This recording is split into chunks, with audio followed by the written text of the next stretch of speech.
السلام عليكم ورحمة الله وبركاته. بسم الله الرحمن الرحيم. الحمد لله والصلاة والسلام على رسول الله وعلى آله وصحبه ومن نصره ووالاه. رب اشرح لي صدري ويسر لي أمري واحلل عقدة من لساني يفقه قولي. سبحانك لا علم لنا إلا ما علمتنا إنك أنت العليم الحكيم. ولا حول ولا قوة إلا بالله العلي العظيم. أما بعد. Alhamdulillah, kita ucapkan setinggi-tinggi rasa syukur kepada Allah Subhanahu wa Ta'ala buat kesekian kalinya Allah izinkan kita untuk bernafas pada hari Jumaat penuh keberkatan ini. Saya rasa mungkin satu dunia berbicara tentang seorang wanita tak? Saya pula diminta untuk gantikan kuliah Dr. Nizam hari ini. Saya pun duk fikir tajuk apa nak bawa daripada petang semalam dah fikir. Maka saya terfikir bila berlakunya sebelum berita kemangkatan itu diisytiharkan, saya terfikir bahawasanya selain daripada Dalit Queen Elizabeth, ada ramai wanita yang Allah Subhanahu wa Ta'ala cerita dalam Al-Quran. Hatta Allah Subhanahu wa Ta'ala dedicate satu surah dalam Quran yang namanya Suratul Nisa. Betul? Tuan-tuan yang dirahmati Allah Subhanahu wa Ta'ala, jadi hari ini saya nak bicara tentang wanita dalam Al-Quran, supaya kita melihat bahawasanya ada tokoh-tokoh wanita yang Allah Subhanahu wa Ta'ala bicarakan tentang mereka, sama ada kebaikan yang mereka buat sepanjang hidup mereka. Ada juga wanita yang Allah Subhanahu wa Ta'ala uji pada awal kehidupannya, mungkin dia agak tersasar, tapi akhirnya pada hujung hidupnya dia kembali kepada Allah Subhanahu wa Ta'ala. Dan Al-Quran juga turut menyebut beberapa wanita-wanita yang mana mereka ini sedari awal sehinggalah ke akhirnya mereka menjadi ahli neraka. Sebab itu dalam keadaan ini, bila mana kita berbicara tentang wanita, dia dekat dengan kita. Mereka ibu kita, mereka isteri kita, mereka anak kita, saudara kita dan sebagainya. Sebab itu Al-Quranul Karim, bila mana Al-Quranul Karim bercerita tentang wanita, Al-Quran menggunakan beberapa istilah ataupun kalimah. Yang pertama, Al-Quran menggunakan kalimah An-Nisa. Kalimah An-Nisa. Kalimah An-Nisa ini, kalau dari sudut root word dia, ulama berbeza pandangan. Saya tak nak cerita panjang di sini sebab tazkirah Jumaat, iaitu kena masuk kuliah khas. Tapi yang pentingnya, kalau kalimah Nisa itu, kalimah Nisa, kalau kita buat pencarian dalam Al-Quran, ada 57 kali Allah Subhanahu wa Ta'ala sebut kalimah Nisa. Yang kedua, kalimah yang sama daripada root word yang sama, niswatun. Kalimah niswatun, nun sin waw ta marbutah, niswah. Antaranya dalam surah Yusuf, wa qala niswatun fil madinati imra'atul aziz turawidu fataha an nafsih. Dua kali Allah Subhanahu wa Ta'ala menggunakan kalimah niswah ini. Balik boleh buat homework, cari di mana Allah Subhanahu wa Ta'ala menggunakan kalimah ini. Di samping itu, Al-Quran juga kadang-kadang mengungkapkan wanita dengan kalimah al-mar'ah. Kalimah al-mar'ah. Contohnya kita dengar wa mra'atuhu hammalatal hatab, wa mra'atu Lut, wa mra'atu Imran, kalimah imra'ah.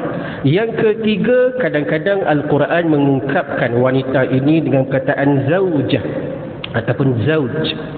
Contohnya bila mana Allah Subhanahu wa Ta'ala menciptakan Adam, apa Allah Ta'ala bagi tahu pada Adam, uskun anta wa zaujukal jannah wa kula minha ragadan haitsu syi'tuma wa la taqraba hadhihi asy-syajarata fatakuna minadh dhalimin. Maka Al-Quran menggunakan kalimah zauj ataupun az-zaujah. Baik, seterusnya Al-Quran juga kadang-kadang menggunakan kalimah ahlun. Kalimah ahlun. Ahlun ataupun kita orang Melayu sebut kalimah ahli. Ia juga kadang-kadang merujuk kepada wanita yang berada di dalam rumah. Kadang-kadang Al-Quran Karim juga menggunakan kalimah unsa. Kalimah unsa. Antaranya Allah Subhanahu wa Ta'ala menyebut wa man ya'mal minas salihati min zakarin aw unsa. Maka kalimah unsa juga merujuk kepada perempuan. Dan kadang-kadang Al-Quran Karim juga menggunakan kalimah al-bint. binti ataupun bintun, maka kalimah ini banyak Al-Quran guna bila berbicara tentang hukum faraid. Dan bila mana Allah Subhanahu wa ta'ala bicara tentang wanita, Allah jadi kasihkan sebenarnya 2 surah untuk wanita.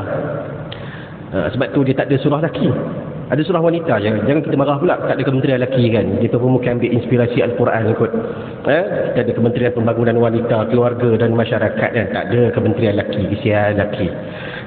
Mungkinlah mereka ambil inspirasi daripada Al-Quran. Sebab Al-Quran pertama adanya satu surah yang namanya Suratun Nisa, yang sesengah ulama menamakan dia sebagai Suratun Nisa'il Kubra, surah An-Nisa yang besar ataupun yang senior kita boleh katakan. Yang kedua, ada lagi satu surah yang kalau nama biasanya digelar sebagai surah At-Talaq, surah At-Talaq. Dan setengah ulama menamakan surah At-Talaq ini sebagai Suratun Nisa'il Qusra ataupun Suratun Nisa'is Sughra, surah wanita kecil. Kenapa? Sebab surah At-Talaq ini banyak berbicara tentang hak-hak wanita. Bila mana mereka itu telah pun diceraikan oleh suami, maka dalam keadaan ini banyak ayat-ayat yang berbicara tentang wanita. Baik, bila mana kita sebut Al-Quran berbicara tentang wanita, kadang-kadang Al-Quran menyebut dalam satu surah yang tersendiri. Sebagai contoh, Suratun Nisa, iaitu surah yang keempat dalam Al-Quran. Allah Subhanahu wa ta'ala memulakan Suratun Nisa ini dengan Allah menyebut tentang penciptaan Adam dan juga Hawa. Adam dan juga Hawa. Sebutannya Hawa. Ha, waw, alif, hamzah. Bukan Hawa. Hawa. Jadi Arab sikitlah ini kan Hawa. Allah mulakan dengan ya ayyuhan nasu taqu rabbakumul ladzi khalaqakum min nafsin wahidah wa khalaqa minha zawjaha wa bassa minhuma rijalan katsiran wa nisaa'a wattaqullaha alladzi tasaaluna bihi wal arham innallaha kana 'aliman raqiba. Allah Subhanahu wa ta'ala mulakan dengan Allah Ta'ala kata kita manusia ini diciptakan daripada min nafsin wahidah, daripada jiwa yang satu. Wa khalaqa minha zawjaha, Allah Ta'ala ciptakan daripada Adam itu pasangannya. Nak membuktikan kepada dunia ini bahawasanya kita memerlukan pasangan lelaki dan perempuan dalam kehidupan kita. Dan kalimah Hawa tak disebut dalam Al-Quran, tidak. Tapi kalimah Hawa ini Nabi SAW mention dalam satu hadis sahih, bahawasanya isteri Nabi Adam alaihissalam itu namanya Hawa. Dan kita biasa dengar bahawasanya Hawa ini merupakan punca Nabi Adam dan kita semua berada di atas muka bumi ini.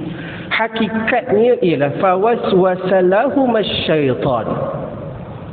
Syaitan membisikkan kepada kedua-dua Adam dan juga Hawa.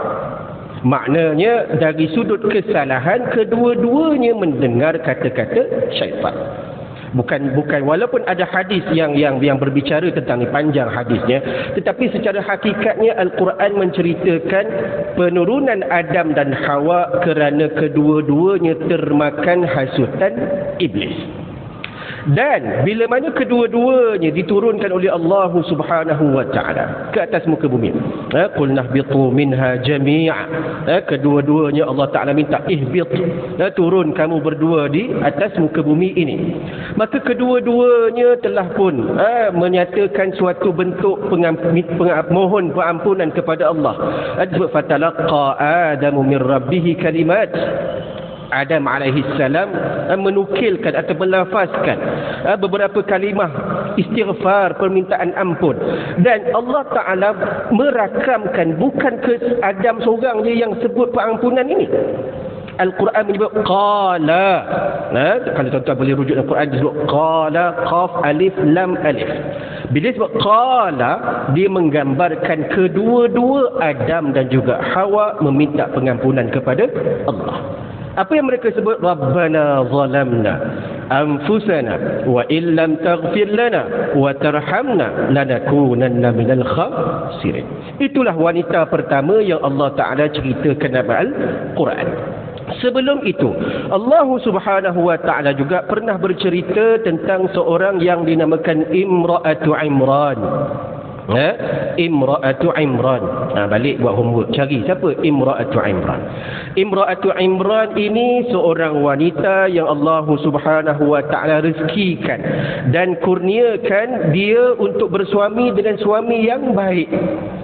Kita ada surah Ali Imran, bukan Ali, Ali. Ali ni makna keluarga, bukan Ali nama orang, Ali Imran makna kisah tentang keluarga Imran. Isteri Imran ini, Allah Subhanahu wa taala uji dia dengan apa? Dia nak sangat anak lelaki, tapi Allah Ta'ala takdirkan dia dapat anak perempuan. Sebelum tu dia bernazar, inni nazartu laka ma fi batni muharraran fataqabbal minni. Wahai Allah, aku bernazar apa yang ada dalam perut aku ni sebagai muharraran, orang yang bebas. Untuk apa?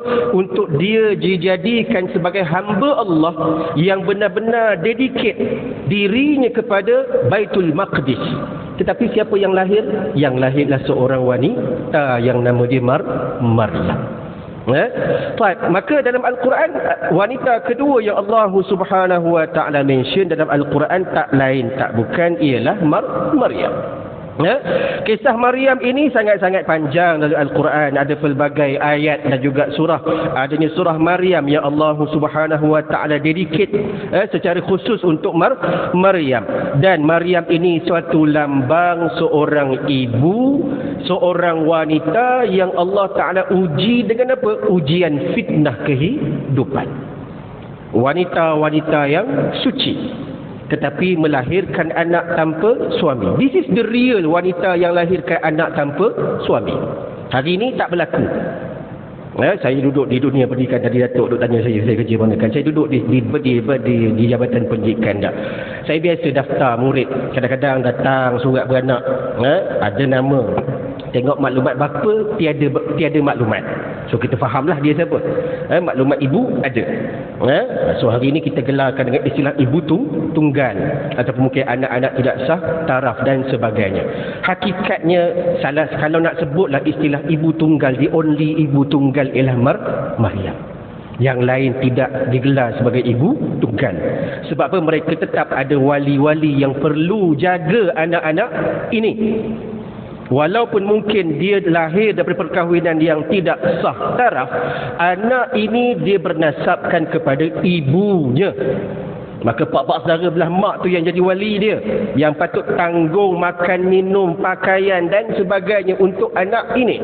Tapi hakikatnya hari ini mungkin tak berlaku kan. Ibu tu seorang-seorang je.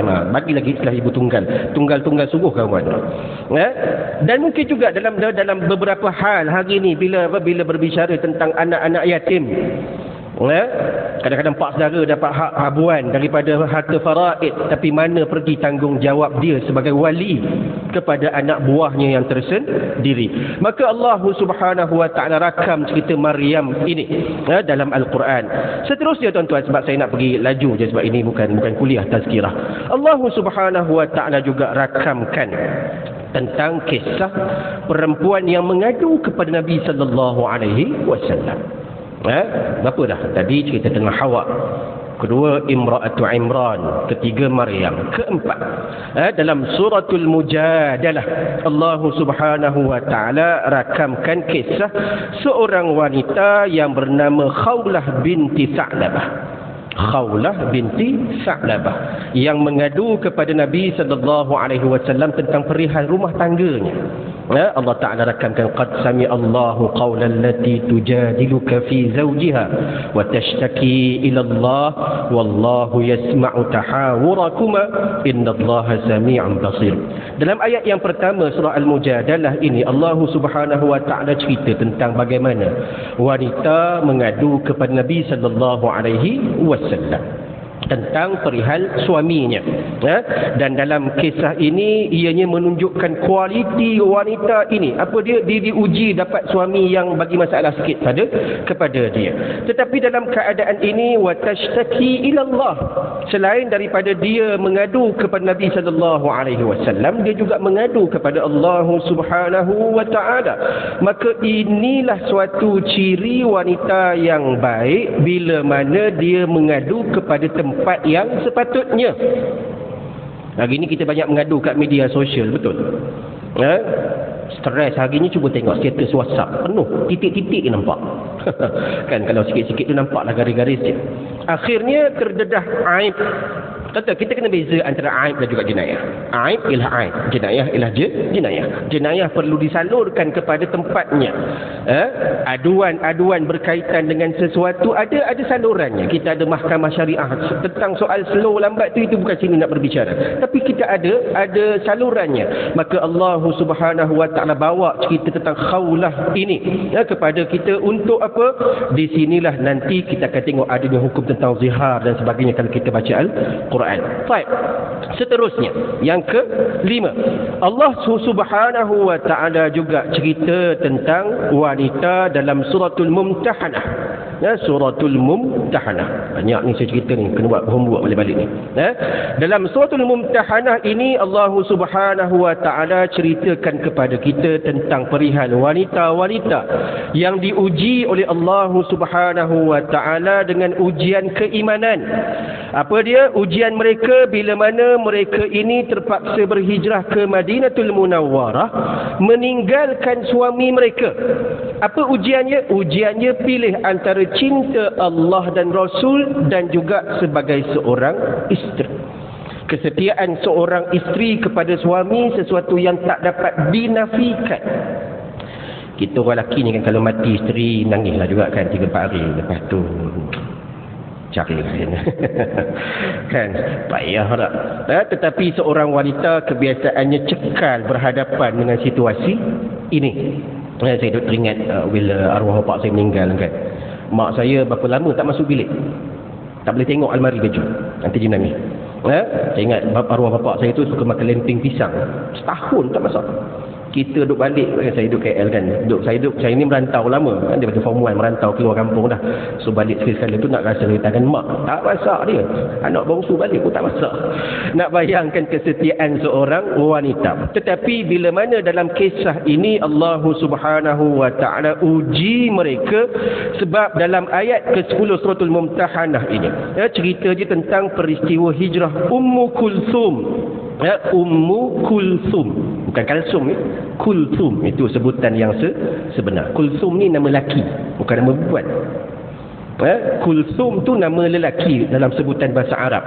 So dia digelar sebagai Ummu Kulthum, ibu kepada Kulthum. Ini satu budaya orang Arab lah. Contoh, saya ada anak sulung saya nama Abdullah, maka saya digelar sebagai Abu Abdullah. Isteri saya digelar sebagai Ummu Abdullah. So Ummul Kulthum tu bukan nama dia, dia gelar, dia ibu kepada seorang lelaki yang nama Kulthum. Itu cerita dia lah. Maka Ummul Kulthum binti Uqbah bin Abi Mu'ad ini berhijrah ke Madinatul Munawwarah selepas perjanjian Hudaibiyah. Kita pun tahu perjanjian Hudaibiyah ni berlaku bila mana antara isi perjanjian dia, siapa-siapa yang lari daripada Mekah pergi ke Madinah perlu dihantar balik semula dalam sirah. Tapi akhirnya Allah Subhanahu wa taala perintahkan agar kaum muslimin jangan serahkan Ummu Kulthum ini kepada kaum musyrikin. Kenapa? Sebab dia berhijrah purely kerana iman kepada Allah Subhanahu wa taala.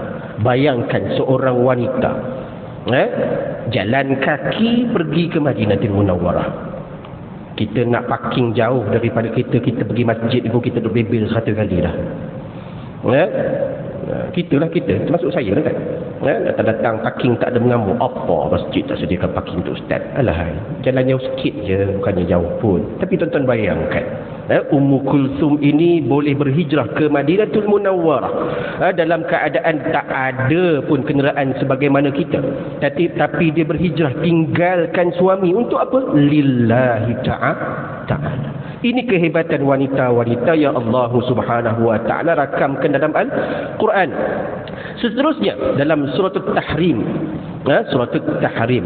Surah At-Tahrim ni banyak berbicara tentang ummahatul mukminin, isteri-isteri Nabi sallallahu alaihi wasallam.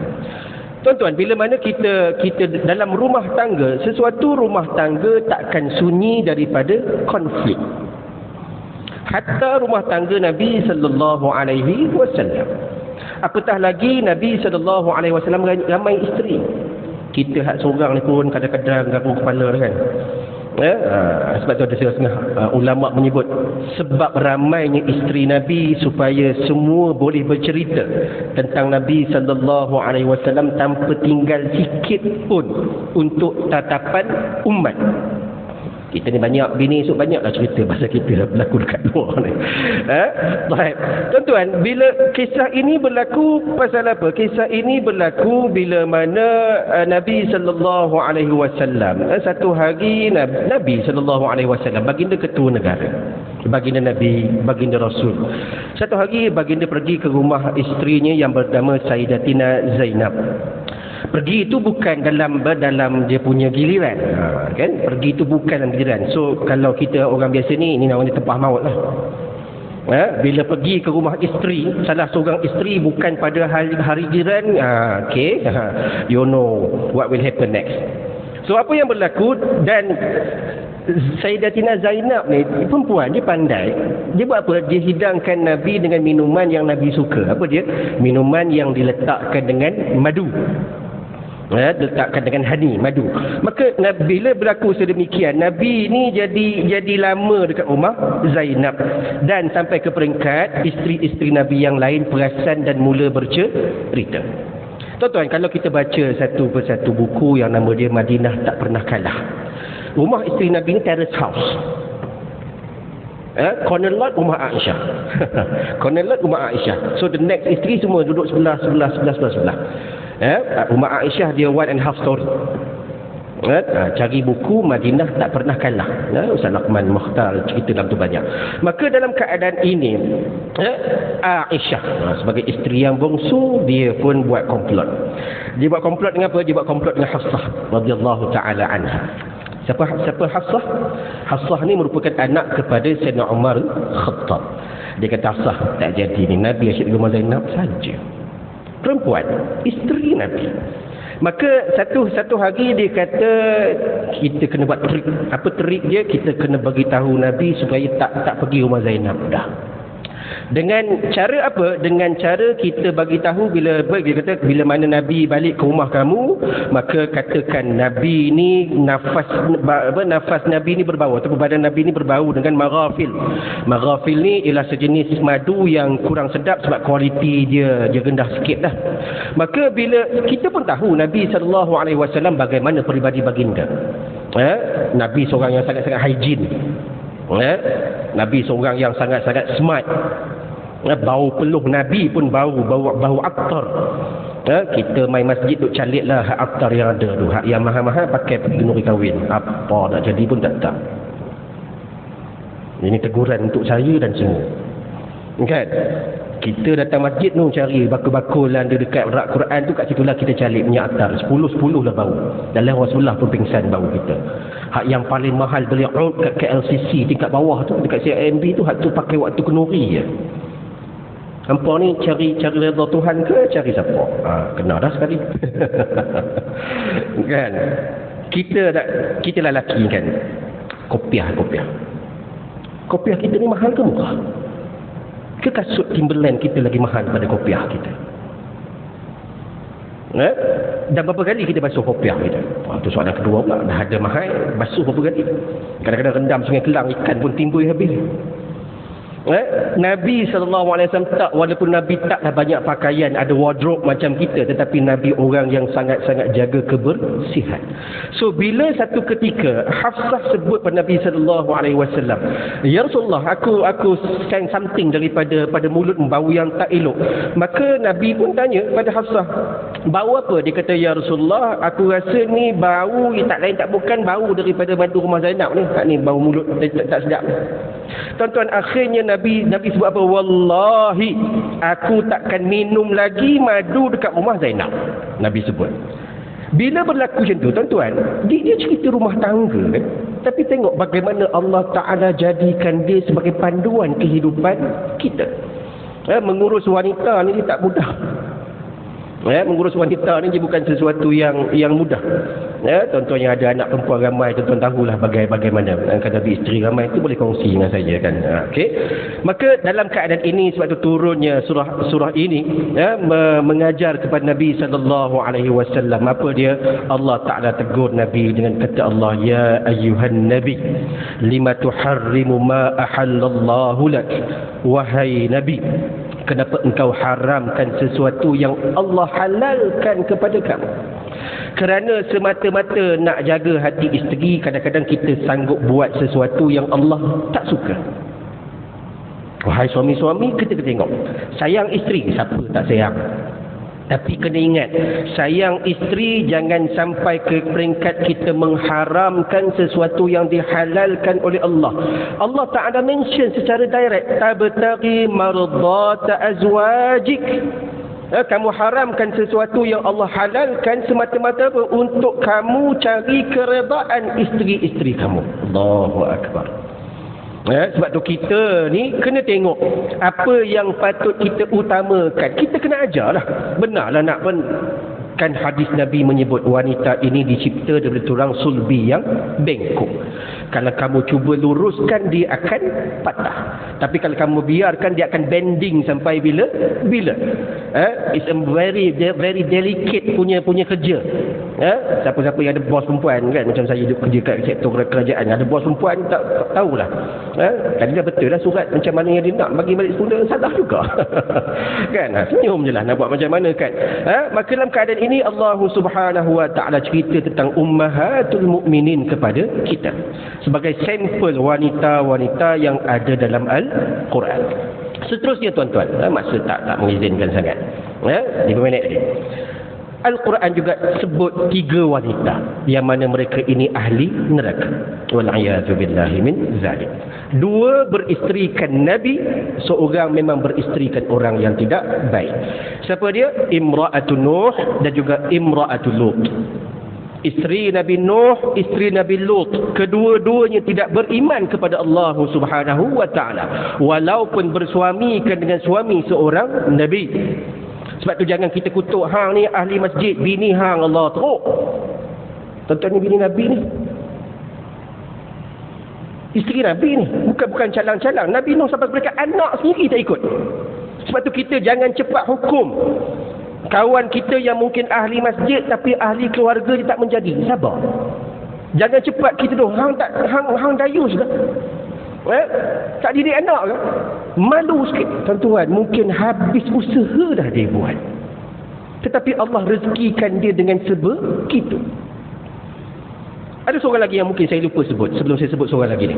Siapa dia? Seorang wanita yang baik tetapi bersuamikan suami yang tidak baik. Siapa dia? Asiyah, isteri Fir'aun. Lagi tak ada wanita. Kalau ada wanita, saya boleh cerita tentang Asiyah. Apa dia? Kadang-kadang Allah Ta'ala uji seorang wanita baik sampai ke peringkat dia minta Allah untuk binakan rumah bagi dalam syurga. Allah Ta'ala binakan kepada Asiyah rumah dalam syurga. Tetapi siapa suami dia? Fir'aun.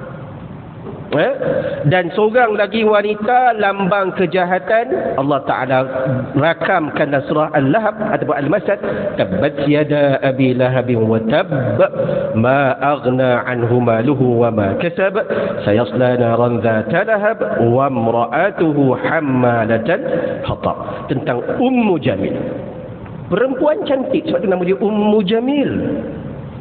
Bukan calang-calang, wanita yang ada rupa, high class society. Tetapi mana tempat dia? Tempat di dalam neraka. Allah Subhanahu wa Ta'ala sebut wa imra'atuhu hammalatal hatab. Isterinya kepada Abu Lahab ini perempuan yang jadi pemunggah kayu api.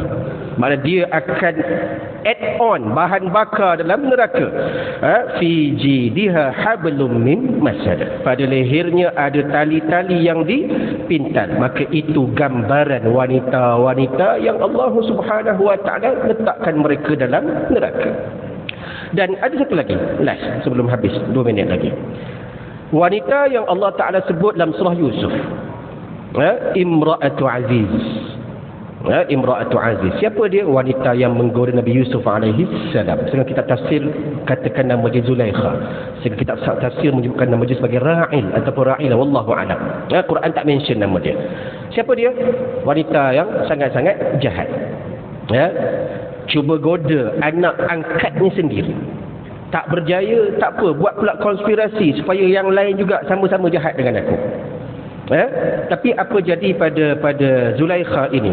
Akhirnya bila mana dia mengaku kesalahannya, Allah Subhanahu wa taala rakamkan bahawasanya dia menyatakan suatu kalimah, wa ma ubarri'u nafsi innan nafsa la'ammaratun bisu'i illa ma rahima rabbi inna rabbi ghafurur rahim. Dan dia kata apa? Dan tak adalah aku ni berani membersihkan diri aku, dan nafsu ini, desire ini, la ammaratun bisu, akan senantiasa suruh kita untuk buat perkara-perkara yang tidak baik. Maka dia kata apa? Sesungguhnya Tuhan aku ini Maha Pengampun lagi Maha Mengasihani. Akhirnya dikatakan Zulaikha ini bertaubat. Maka sebab tu tuan-tuan sekalian, bila mana kita tengok wanita yang berada di luar, maka kita rujuk dan lihatlah bagaimana Allah Subhanahu wa taala merakamkan kisah-kisah wanita-wanita hebat dalam Al-Quran, lambang keimanan. Kalau kita admire kepada apa yang berlaku semalam hari ini, ada yang lebih patut kita admire. Imra'atu Imran, Hawa, Ummahatul Mukminin. Mungkin kita dan anak-anak kita tak kenal siapa isteri-isteri Nabi pun. Balik carilah, senaraikan. Moga-moga kita jadikan mereka itu sebagai panduan kehidupan kita. Kita mungkin amazed dengan apa yang memerintah 70 tahun. Ada lebih hebat lagi, Ratu Sabak memerintah lebih hebat lagi, tapi akhirnya beriman kepada Nabi Sulaiman alaihi salam. Itu yang kita nak. Perbezaan kita dengan mereka adalah perbezaan iman. Iman yang nanti akan menentukan kita berjaya ataupun tidak. Walaupun mungkin kadang-kadang atas muka bumi ni kita buat jahat, tapi perakhiran kita iman, insya-Allah tempat kita syurga. Sebagaimana Nabi sebut, man qala la ilaha illallah dakhala al-jannah. Siapa-siapa yang menyebut la ilaha illallah, maka dia akan masuk syurga. Dan seperti itu, insya-Allah moga-moga ada kebaikan untuk kita semua. Yang dari Allah Subhanahu wa taala, yang kurang saya mohon ampun dan maaf. Aku qouli hadza wa astaghfirullahal azim li wa lakum. Wassalamu alaikum warahmatullahi. Tangguhkan kafaratul majlis suratul asr. Subhanakallahumma wa bihamdika, asyhadu an la ilaha illa anta, astaghfiruka. Bismillahirrahmanirrahim. Wal 'asri innal insana lafi khusr. Alladzina amanu wa 'amilus salihati wa tawassaw bil haqqi wa tawassaw bis sabr. Sadaqallahul 'azim.